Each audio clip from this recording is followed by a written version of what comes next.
Hiyo mambo ya siwa, nimeambia waziri Amri akamilishe hiyo mambo ya sewage mpaka aweke last mile, mpaka iunganike kwa wananchi kabla ya Disemba.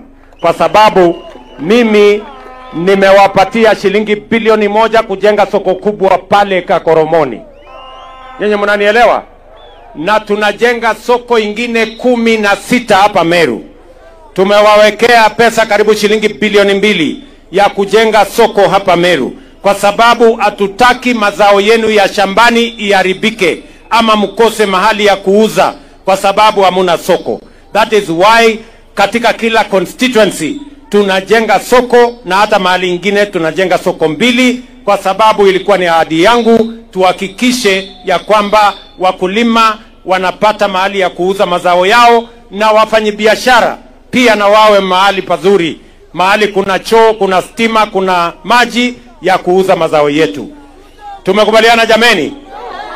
Watu wa Meru tumekubaliana? Mnasema tuendelee? Mnasema tuendelee? Tuendelee na kazi ama mnataka hawa watu watuletee porojo?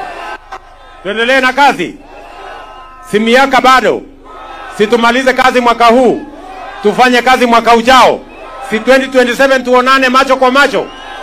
Asanteni sana Meru. Mumesikia gavana wewe. Huyu gavana amesema mnataka Meru iwe the next city ya Kenya.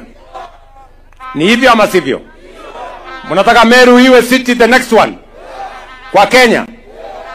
Sasa nyinyi mnafikiri mimi sikujua?